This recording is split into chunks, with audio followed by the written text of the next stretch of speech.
I met Tyrrell Ben-Avi at an Oneg Shabbat this past fall. Unabashedly warm and outgoing, he said hello the moment I exited the building and stepped onto the sidewalk of Fifth Avenue. As we chatted, I couldn't help but notice the joy and exuberance that radiated from within him. He was full of enthusiasm for the Shabbat service that we had just conducted, for the people he had met that evening, and for the Temple Emanu-El community he had recently joined. Though yet a new member, Tyrrell was proud of this congregation and the ways in which we made clear our values, our beliefs, and our mission. Tyrrell noted that Emanu-El felt like home. I noted that congregants like Tyrrell make it feel so. When Tyrrell later shared a piece of his Jewish story with me, I was moved by his telling and inspired by his life Torah. It's no accident that Tyrrell is with us on the Shabbat prior to our festival of Shavuot, our holiday commemorating the giving of Torah. Shavuot grants us the opportunity to celebrate the presence of Torah in our lives and to affirm its centrality in our faith. Through prayer, study, and ritual, we uphold the gifts and wisdom the Torah brings to our lives. For Torah is our tree of life, the very thing that has sustained us through space and time, from generation to generation. But Torah is not limited to words on a page. No. Torah is found in the stories we tell and in the lives that we lead. Torah is revealed in the lessons we glean from our childhood. It is discovered in the moments we fail and then when we get back up again. Torah is uncovered in the journeys we take and the choices we make. Torah is the totality of our lives, our parents' lives, our grandparents' lives before them. It is our past, our present, and our future. Tonight, we immerse ourselves in the Torah offered by our wonderful temple member, Tyrrell Ben-Avi. His is a Torah informed by his remarkable life experience, a small part of which I am honored to share with you now. A native New Yorker, Tyrrell Ben-Avi grew up in Westchester County and calls Harlem home. At age 13, he became the youngest person to serve on a board of directors in New York State history and continued to make historic strides throughout college. As a proud Howard University alumnus, Tyrrell traveled extensively on the school's behalf to Israel, Jordan, Africa, Europe, and South America. He was a sought-after speaker on Black-Jewish relations and has been a guest at major institutions, including Syracuse University, University of Wisconsin at Madison, George Washington University, and Hebrew University, to name but a few. During his undergraduate years, Tyrrell was honored to call civil rights leaders Reverend Jesse Jackson, Congressman Kwesi Mfume, the late Julian Bond, and the late General Colin Powell, his mentors. Tyrrell is a life member of Alpha Epsilon Pi Fraternity, Inc., the first Black voting member to the World Union of Jewish Students, a Hasbara Jerusalem Fellow, and former White House intern during the Clinton administration. He administered the 49-county Children's Health Insurance Plan in Pennsylvania, co-managed the First Right housing program for the D.C. Department of Housing and Community Development, is a formal New York City mayoral candidate, and was the first and only African Indigenous American chaplain at New York University. At present, Tyrrell is principal of Environmental Architectural Corporation, a public benefit organization, and he anticipates the release of 2 books he authored this summer, The Impeachment of Saul and Purposed for Victory. It is my honor now to invite Tyrrell Ben-Avi to our bima to share his words of Torah.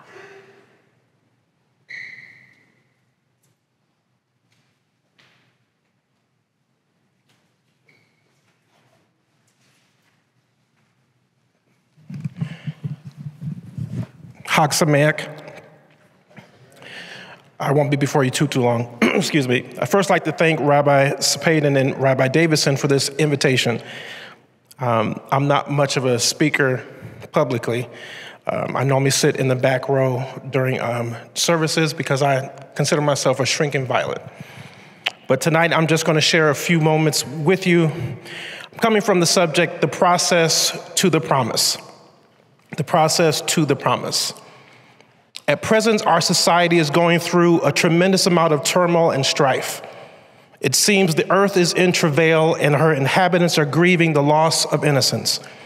With shootings and killings on the rise, racial injustice and anti-Semitism growing by the day, it is no wonder everyone is stressed, fed up, and searching for relief. Pain is a trigger that, is left untreated, will allow evil to roam free and wreak havoc. How many times have you watched the news and your mood change, spirit shifted, because you saw something that tugged at your heart and experienced events that could only be called heartless and evil at the core? From the pandemic, political upheaval, wars, and rumors of wars, we face so much in a 24-hour period, it is no surprise we are exhausted and tired of the status quo. I have been on the receiving end of racist, anti-Semitic, homophobic slurs and attacks, and my first instinct was always to retaliate. It is in my nature to respond when attacked, but the older I get more, the older that I get, the more I realize that there is strength and a blessing in fighting with good deeds rather than matching evil with evil. God requires us to seek Him in all that we do and say, and not match the wrong that's done to us.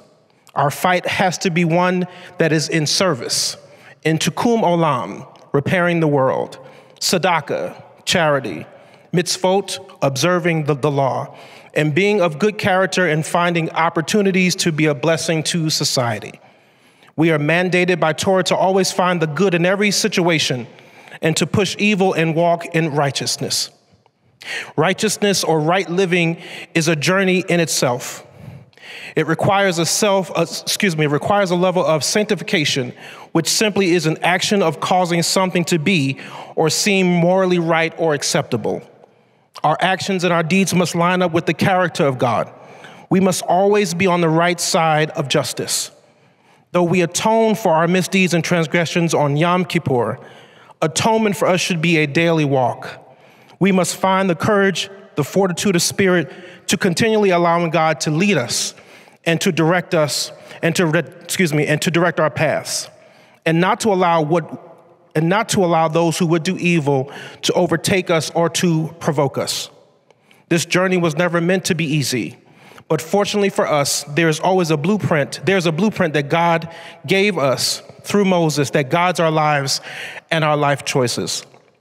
This weekend is important to us as Jewish people. It is when we commemorate the giving of the law that has sustained us for thousands of years, the law that keeps us in perfect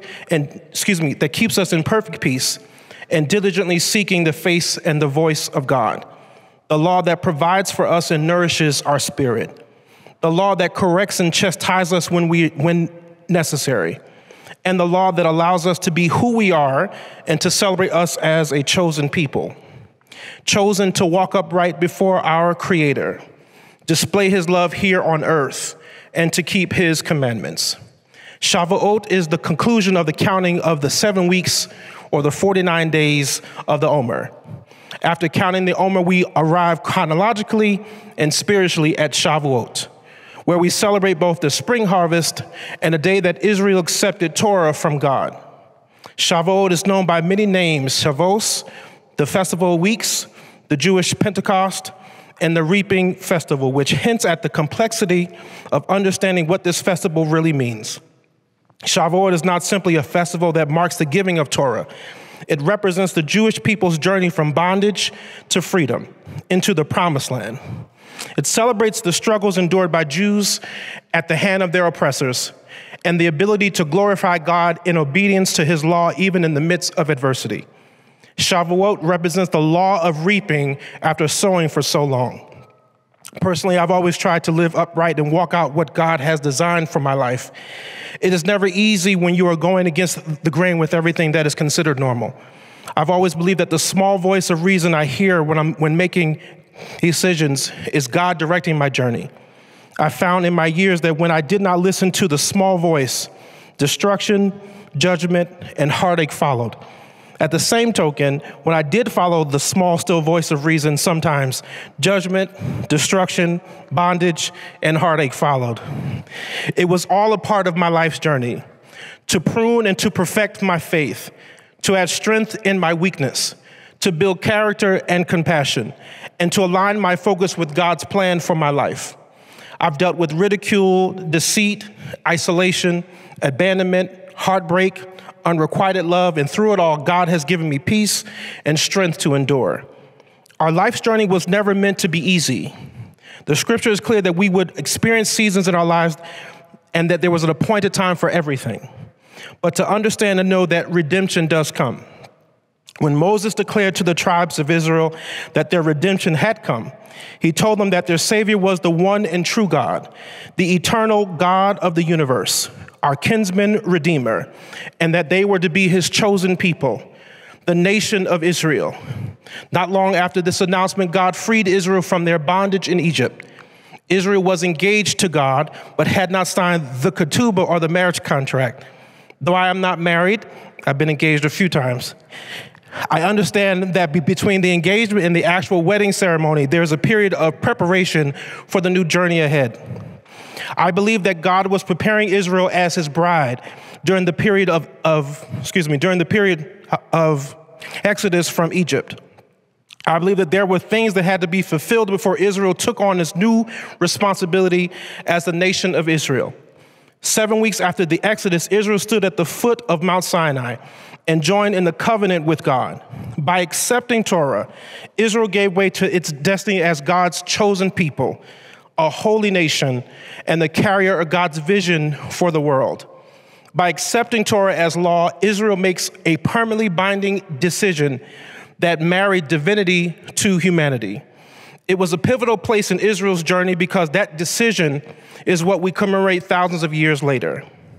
Shavuot to me is a wedding anniversary. It commemorates my personal obligation to adhere to the commandments of God and to walk life's journey through with integrity, love, kindness, compassion, fortitude of spirit, and truth. Torah is our guiding light in a dark, cruel world. It is a shelter and comfort when chaos surrounds us. Shavuot marks a time of self-reflection and course correction, allowing us a time period to shift our perspective, listen carefully to the heart of God, and follow his directives for our lives.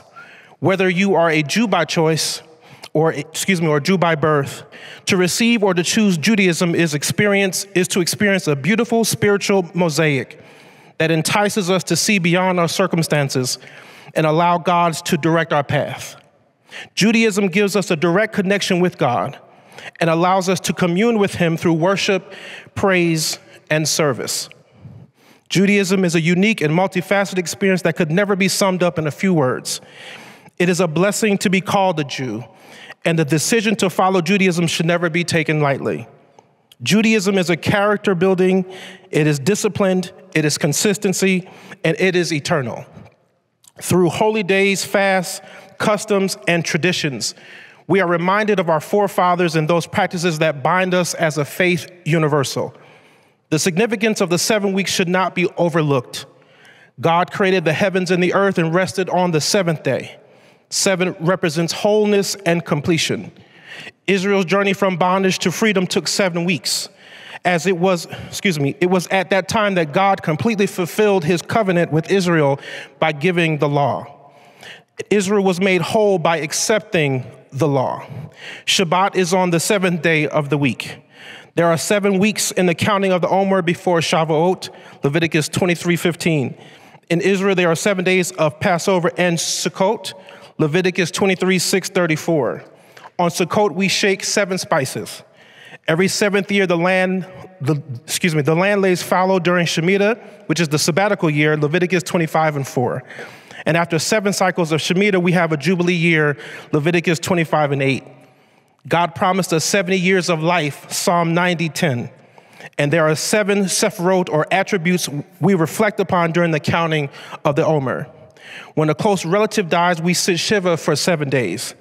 There are several major holidays in the Jewish calendar, and not to be outdone, Her Majesty Queen Elizabeth II has been on the throne for 70 years.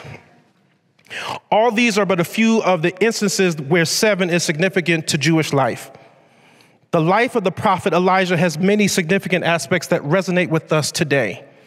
He was a man God sanctioned and called to serve the people of Israel, a miracle worker who saved the nation of Israel from corruption and idol worship. Elijah lived during a turbulent time in Israel's history like we are today, and was instrumental in Israel turning back toward God. We search for a present-day Elijah experience to rescue God's people as we pursue peace on earth. Eliyahu HaNavi, Eliyahu HaTishbi, Eliyahu HaGiladi, Bimhira Binyaminu, Yavu Alinu,